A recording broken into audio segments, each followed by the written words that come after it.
नमस्कार प्यारे बच्चों। तो आज हम पढ़ने वाले हैं संस्कृत दिग्दर्शिका और उसका पहला चैप्टर भोजस सौदार्यम। सभी बच्चों को लगता है कि हिंदी में सब कुछ अच्छा हो जाएगा, लेकिन संस्कृत ही ऐसा है जहां पर नंबर कट जाएंगे। लेकिन अब ऐसा नहीं होगा। इस क्लास को अगर आप देखते हो तो आपको पूरे के पूरे नंबर मिलेंगे, क्योंकि अगर आपको ध्यान हो तो आपके पाठ से केवल आपको अनुवाद लिखना है और अनुवाद के साथ आपको संदर्भ लिखना है। संदर्भ तो सभी बच्चे लिखना जानते होंगे, क्योंकि कक्षा 8-7 से आप संदर्भ लिख रहे हो। प्रस्तुत संस्कृत गद्यांश हमारी पाठ्य पुस्तक संस्कृत दिग्दर्शिका के भोजस सौदार्यम नामक पाठ से उद्धृत है, ये तो सबको पता है। अनुवाद वाली बात है जिसको मैं शब्द सह आपको बताऊंगा, एक एक शब्द आपके सामने एक्सप्लेन करूंगा। आपको क्या करना है, धैर्य से सुनना है और इस क्लास को कम से कम 2 से 3 बार रिवाइज कर लेना है, 1.5x पे 2x पे। लेकिन पहले एक बार धैर्य से सुन लेना, जिससे आपको एक एक शब्द समझ में आ जाए, फिर आप कहानी समझ जाओगे तो आप आराम से लिख लोगे। क्योंकि आपको पता है कि जो संस्कृत गद्यांश है, मैं केवल संस्कृत गद्यांश की बात करूं तो संस्कृत गद्यांश आपका 7 नंबर का आता है, जिसमें 2 नंबर संदर्भ का है और 5 नंबर अनुवाद का है। ऐसे ही आपका जो श्लोक वाला हिस्सा है, श्लोक वाला हिस्सा भी 7 नंबर का आता है, जिसमें 2 नंबर संदर्भ का और 5 नंबर अनुवाद का है। तो आप लोगों को ये 7 नंबर आज मिल जाएंगे, ये मेरी जिम्मेदारी है, मेरी गारंटी है। आप लोगों को बस करना क्या है, धैर्य से मेरी क्लास देखनी है और एक एक शब्द को अपने अंदर उतरने देना है। अगर आपको लगता है कि आपको संस्कृत पढ़ना भी नहीं आता तो मेरे साथ पढ़ना भी है, मैं आराम से पढ़ूंगा और ये 5-7 मिनट की क्लास में आपका एक चैप्टर बहुत आराम से तैयार हो जाएगा। तो चलिए शुरू करते हैं। यह भोज प्रबंध नामक एक पुस्तक है, उसका हिस्सा है जिसमें राजा भोज की कहानी है। भोज प्रबंध नामक पुस्तक है जिसमें राजा भोज की कहानी है। राजा भोज को संस्कृत का बड़ा विद्वान माना जाता था और ये विद्वानों का बड़ा सम्मान करते थे। अब विद्वानों का सम्मान करते थे तो इनके यहाँ जो भी आता था वो विद्वता दिखाने की कोशिश करता था, क्योंकि उसी से प्रभावित होकर ये उसको पारितोषिक देते थे, उसको उपहार देते थे, जिससे उसका घर चलता था। इन्होंने विद्वान भी बहुत अपने साथ रख रखे थे। कहा जाता है कि इनके दरबार में कालिदास स्वयं इन्हीं के दरबार में रहते थे। कालिदास का एक श्लोक भी इसमें है कि कालिदास ने जो प्रभात का वर्णन किया है, तो हम लोग समझेंगे, शुरू से समझते हैं। सभी लोग ध्यान से एक एक शब्द पर ध्यान देंगे। पहला चैप्टर है ततः कदाचित, तब कहीं से, द्वारपाल आगत्य, द्वारपाल ने आकर, आगत्य माने आकर, द्वारपाल ने आकर, महाराजम भोजम प्राह, प्राह माने कहा। तब कहीं से द्वारपाल ने आकर महाराज भोज से कहा। ततः कदाचित द्वारपाल आगत्य महाराज भोजम प्राह, क्या कहा, देव, हे देवात्मा, हे राजाधिराज, हे राजन, कौपीनावशेषो विद्वान द्वारि वर्तते। अब कौपीनावशेषों का क्या अर्थ हुआ, इसमें 2 शब्द है, कौपीन धन अवशेषो, कौपीन धन अवशेषो, तो यह शब्द बन जाता है कौपीन अवशेषो। कौपीन माने होता है लंगोटी। एक ऐसा विद्वान दरवाजे पर खड़ा है जिसके शरीर पर केवल लंगोटी अवशेष है, केवल लंगोटी जिसके शरीर पर बची हुई है, ऐसा विद्वान दरवाजे पर खड़ा है। इति, ऐसा। राजा, राजा ने क्या कहा, प्रवेशय, प्रवेश कराओ उसे, उस विद्वान को लेकर के आओ, उस विद्वान को लेकर के आओ। इति, ऐसा राजा ने कहा कि उस विद्वान को प्रवेश कराओ, लेकर के आओ, वहां क्यों खड़ा है। ठीक है, अब एक लाइन का अर्थ देख लो। कहीं से द्वारपाल ने आकर राजा भोज से कहा कि हे राजन, हे देवात्मा राजन, दरवाजे पर एक विद्वान खड़ा है जो केवल लंगोटी पहने हुए है। राजा ने कहा उसे लेकर के आओ। आगे क्या होता है, ततः, तब, प्रविष्टः, प्रवेश करके, प्रविष्टः माने प्रवेश करके, सह माने वह, कवि माने कवि। अब वो कवि है, विद्वान है, कवि है, तो तब प्रवेश करके वह जो कवि है, भोजम आलोक्य, यहां 2 शब्द है, भोजम और आलोक्य। आलोक्य माने देखकर, भोजम माने राजा भोज को। तो राजा भोज को देखकर, अद्य, आज में, मेरी दारिद्र्य नाशो, मेरी दरिद्रता का नाश, भविष्यति, इति, 2 शब्द हैं, भविष्यति और इति, हो जाएगा, आज मेरी दरिद्रता का नाश हो जाएगा। मत्वा, मानकर, तुष्टो, संतुष्ट होकर, हर्षाश्रुणि मुमोच, हर्षाश्रुणि मतलब हर्ष के आंसू, हर्ष के आंसू, खुशी के आंसू जिसे कहते हो, खुशी के आंसू मुमोच, बहाए। अब इसका अर्थ देखो, तब प्रवेश करके उस कवि ने जब राजा भोज को देखा तो उसे लगा, उसे महसूस हुआ कि आज तो मेरी दरिद्रता समाप्त हो जाएगी, और यह मानकर, खुश होकर वो रोने लगा खुशी से। क्या हुआ, रोने लगा खुशी से। राजा तम आलोक्य प्राह, राजा ने तम आलोक्य, तम माने उसे, आलोक्य माने फिर से देखकर, राजा ने उसे देखकर प्राह कहा, क्या कहा? कवे, हे कवि, किम रोदिषि, क्यों रोते हो? इति, ऐसा। राजा ने जब उसको आंसू बहाते हुए देखा तो राजा ने कहा, क्यों रोते हो? तो वो बताने लगा, क्या बताने लगा?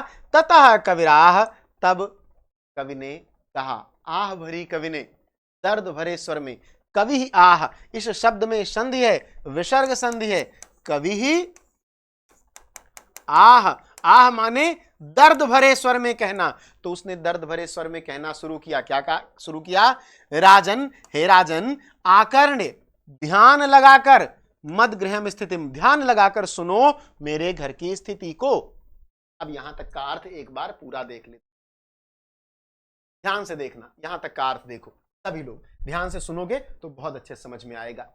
कहीं से द्वारपाल ने आकर महाराज भोज से कहा कि हे देवात्मा राजन, द्वार पर केवल लंगोटी पहने एक विद्वान खड़ा है। राजा ने कहा, उसे लेकर के आओ। तब कवि ने प्रवेश करके जब राजा भोज को देखा तो वह खुशी से रोने लगा और सोचने लगा कि आज तो मेरी दरिद्रता समाप्त हो जाएगी। राजा ने उसे देखकर कहा, हे कवि, क्यों रोते हो? तब कवि ने अपने दुख भरे वचन कहे कि हे राजन, ध्यान से मेरी घर की स्थिति को सुनो। अब यहां तक स्पष्ट हो गया? समझ गए सभी लोग? अब आगे चलते हैं। अब उसने एक श्लोक कहा। श्लोक क्या कहा? अये लाजानुच्चै पथि वचन मा कर्ण गृहिणी, शिशौ कर्णौ यत्नात् सुपहितवती दीनवदना, मयि क्षीणोपाये यत्कृतं दृशावश्रुबहुले, तदन्तः शल्यं मे त्वमसि पुनरुद्धर्तुमुचितः। अब देखो, तुमसे संस्कृत में दो चीजें पूछी जाती हैं, एक तो पूछा जाता है गद्यांश, एक पूछा जाता है श्लोक। तो अगर गद्यांश वाले हिस्से में पूछा जाएगा तो इतना हिस्सा पूछा जाएगा, श्लोक में पूछा जाएगा तो ये पूछा जाएगा, ठीक है, क्योंकि ये एक श्लोक है। अब सोचो, समझो, तुम्हारी किस्मत अगर सही रही तो भोजस्स औदार्यम से ही तुमको गद्य भी मिल जाएगा और तुमको श्लोक भी मिल जाएगा। अब इस बात को बहुत ध्यान से सुनना, समझना। यह श्लोक तुम्हें रटना नहीं है, मैंने तो पढ़ के सुना दिया तुमको, चाहो तो इसी लय में याद भी कर सकते हो, लेकिन रटना नहीं है। इसकी कहानी को समझना है कि अये लाजान उच्चैः पथि वचनम आकर्ण्य गृहिणी, अये लाजान उच्चैः वचनम आकर्ण्य पथि, पथि के उच्चैः वचन। एक व्यापारी है जो गांव में आया है और वो लाई चबैना भूजा बेच रहा है। और लाई चबैना भूजा बेचते हुए वो कहता है कि भूजा ले लो, लाई ले लो। अच्छा, स्थिति क्या है? स्थिति यह है बेटा कि जो कवि है उसके घर में पैसा नहीं है, उसकी पत्नी के पास पैसा नहीं है, उसके पास मतलब वो लोग दरिद्र हैं। तो जब वह ऊंचे स्वर में वचनम आकर्ण्य, जब उसके वचनों को उसकी गृहिणी सुनती है, ऊंचे वचनों को, पथिक के ऊंचे वचनों को जब उसकी गृहिणी, उसकी परेशान, उसकी दुखी, उसकी आर्थिक रूप से विपन्न स्त्री सुनती है तो वो क्या करती है? शिशौ कर्णौ यत्नात्, तो अपने बच्चों के कानों को यत्न पूर्वक सुपहितवती ढक देती है, बंद कर देती है।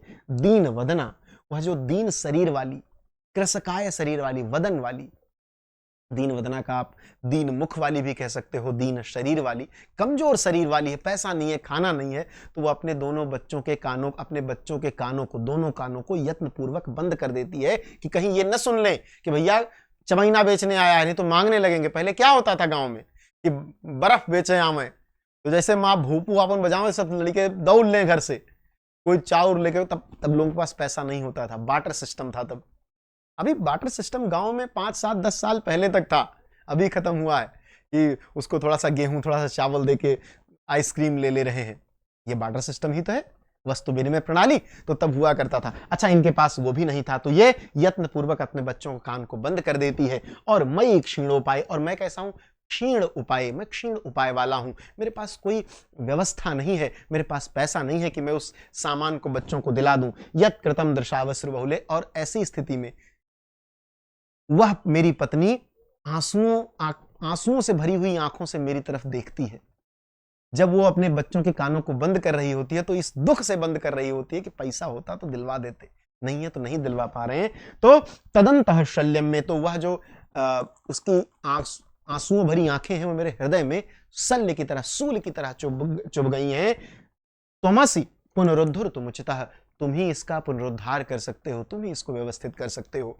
इस श्लोक की कहानी को, अब तुम्हें इस श्लोक की कहानी वहां लिखनी है, यह श्लोक आ गया तो इसकी कहानी लिखनी है। कहानी को ध्यान से सुन लो, फिर से बता देता हूं, एक साथ बता देता हूं जिससे तुम याद करने में आसानी हो।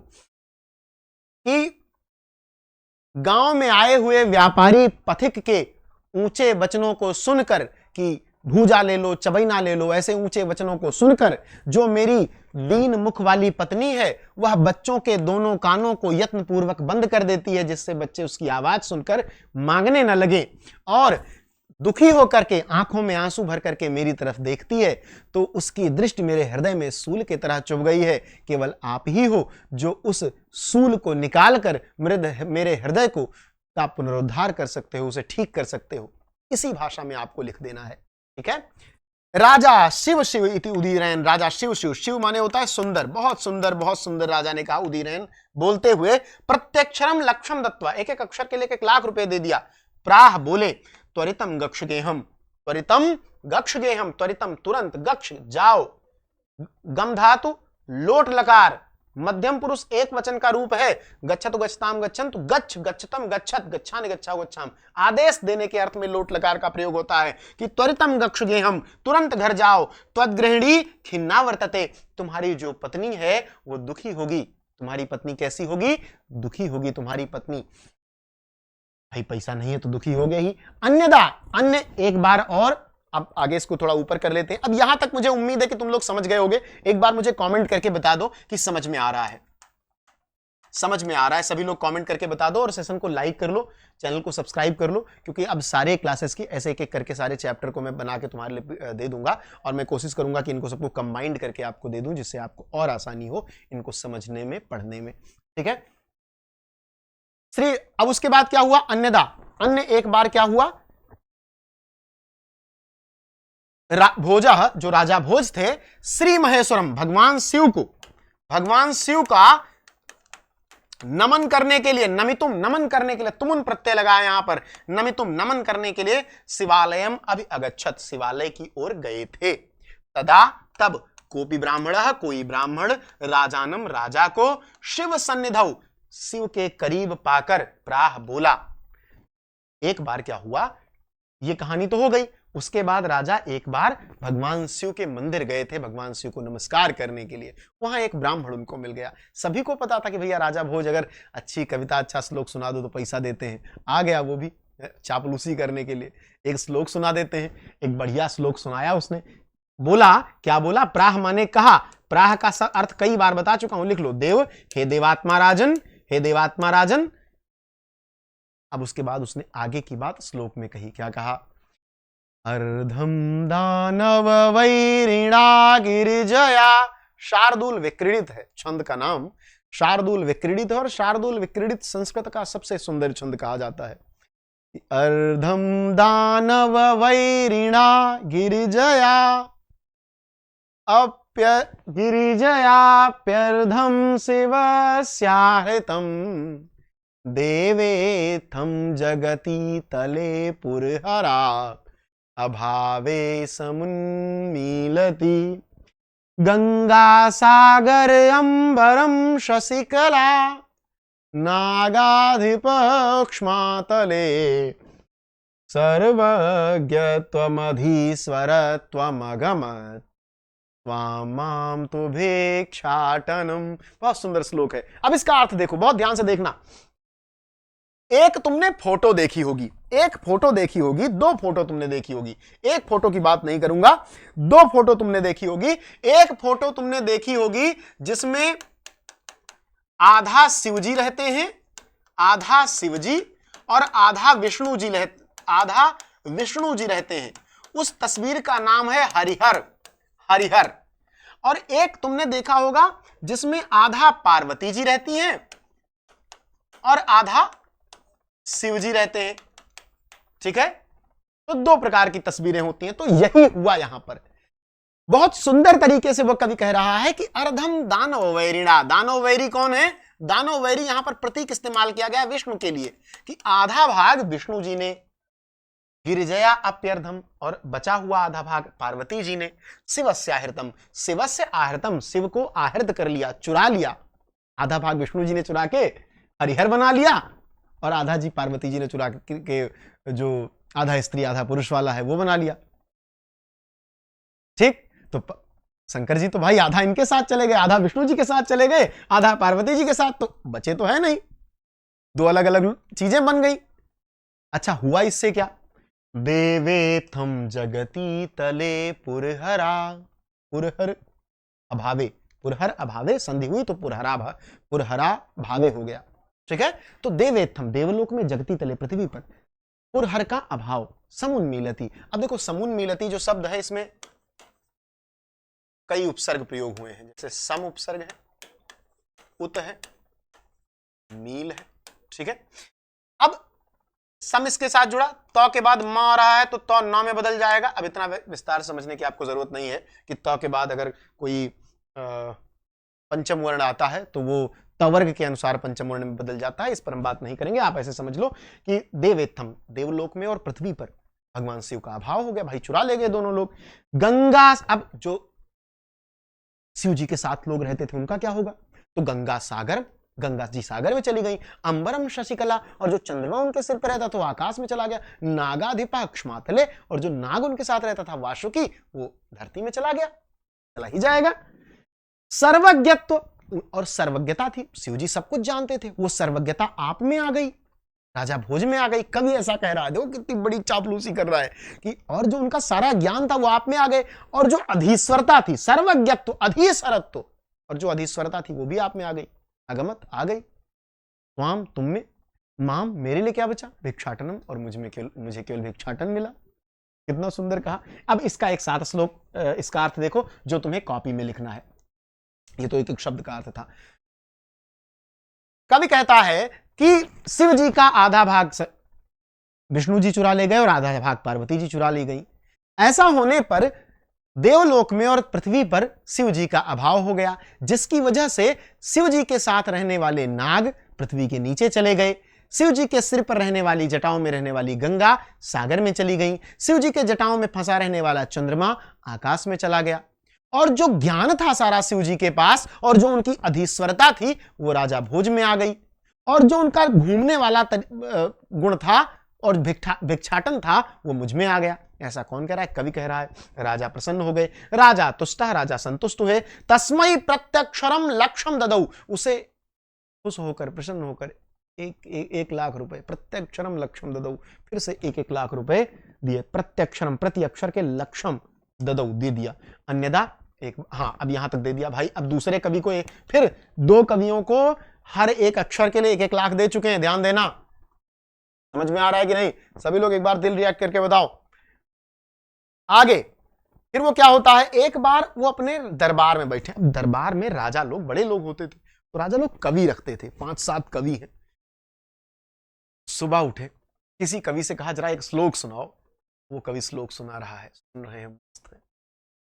उसी में एक कवयित्री भी थी, कवयित्री का नाम था सीता।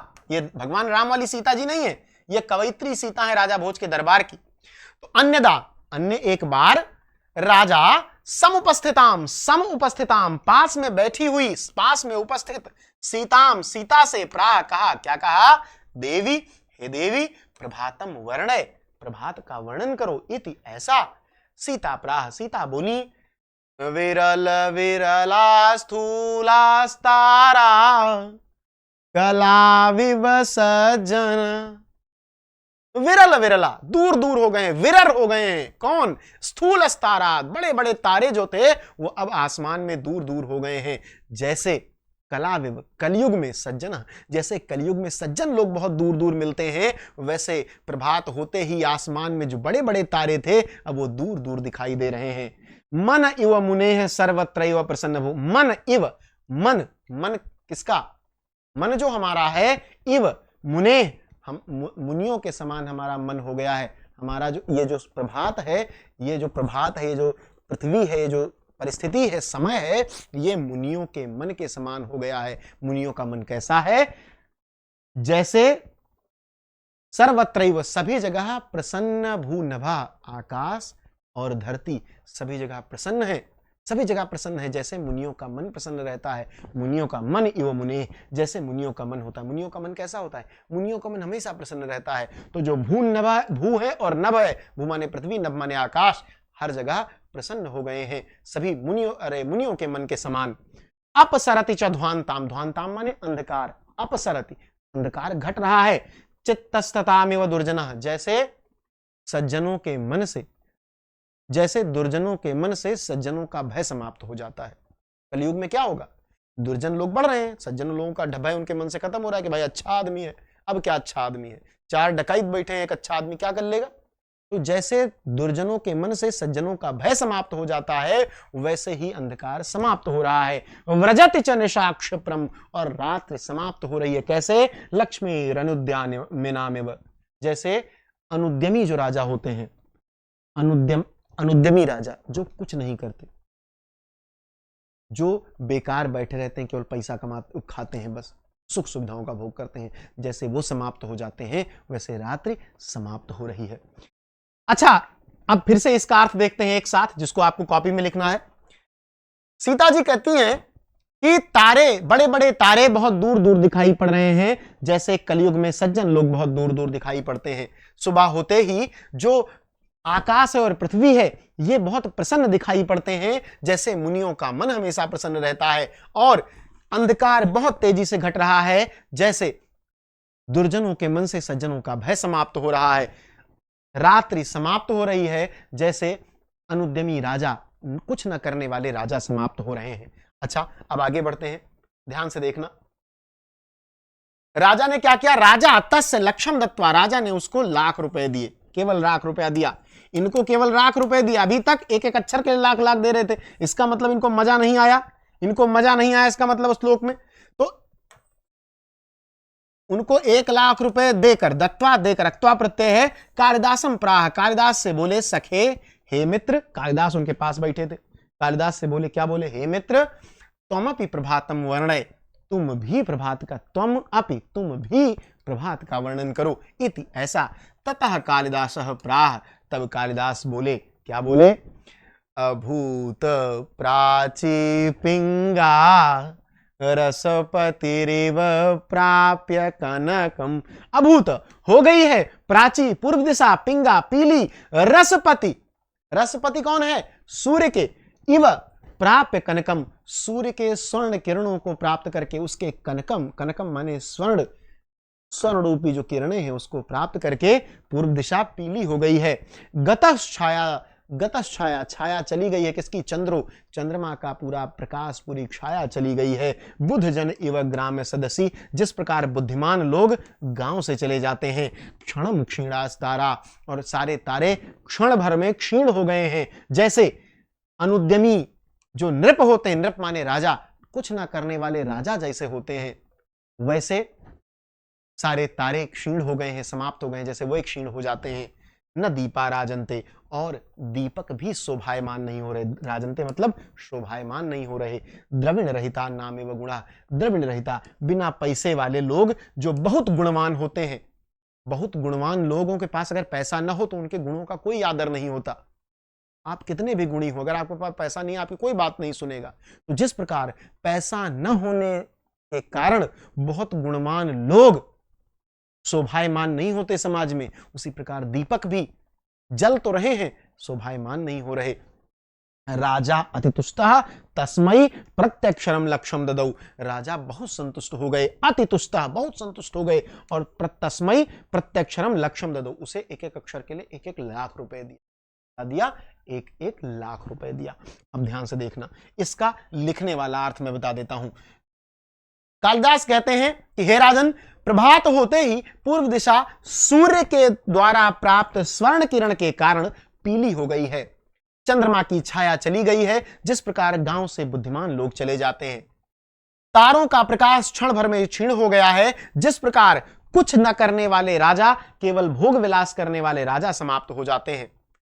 दीपक शोभायमान नहीं हो, हो रहे हैं, दीपक जल तो रहे हैं। जो रात्रि में दीपक शोभायमान हो रहे थे वे दीपक अब शोभायमान नहीं हो रहे, क्योंकि गुणवान व्यक्तियों के पास अगर पैसा नहीं है तो जिस प्रकार वह शोभायमान नहीं होते, उसी प्रकार सूर्य के प्रकाश में उन जलते दीपकों का कोई महत्व नहीं है। राजा संतुष्ट हो गए और प्रत्येक अक्षर के लिए प्रत्यक्षरम लक्षम ददौ, 1-1 लाख रुपए दे दिया। तो ये आपका भोज सौदार्यम था। इसका अनुवाद ही आपके लिए लिखने के लिए आएगा। संदर्भ मैंने आपको बता दिया, सभी लोग एक बार संदर्भ कमेंट सेक्शन में लिख दोगे। प्रस्तुत संस्कृत गद्यांश, या अब देखो ये इसके लिए, देखो इसके लिए संस्कृत गद्यांश लिखोगे, ठीक है, इसके लिए संस्कृत श्लोक। अब इतना तो ना बताना पड़े, इतना तो बुद्धिमान तुम लोग हो यार, तुम पर बहुत भरोसा है मुझे, समझ रहे हो। इसको अपने सभी साथियों के साथ शेयर कर देना। अब हर एक चैप्टर का ये आपको मैं पढ़ा दूंगा, साथ ही एक साथ एक वीडियो 1-1.5 घंटे की आपके लिए आ जाएगी, जिसमें सारी संस्कृत होगी और मैं अनुवाद भी उसमें दे दूंगा। लेकिन पहले एक बार प्रैक्टिस कर लो, अच्छे से समझ लो। कम से कम ये क्लास 2 से 3 बार 1.5x पे करके तेजी से देख लेना। देखो संस्कृत भाषा है एक, तुम्हें हिंदी बचपन से बोलनी आती है, अब नई भाषा सीखने के लिए थोड़ा तो प्रयास करना पड़ेगा। पहली ही बार में सब कुछ थोड़ी समझ में आएगा, 1-2 बार सुनोगे चीजें आसान हो जाएंगी तुम्हारे लिए। मिलते हैं नेक्स्ट क्लास में, धन्यवाद।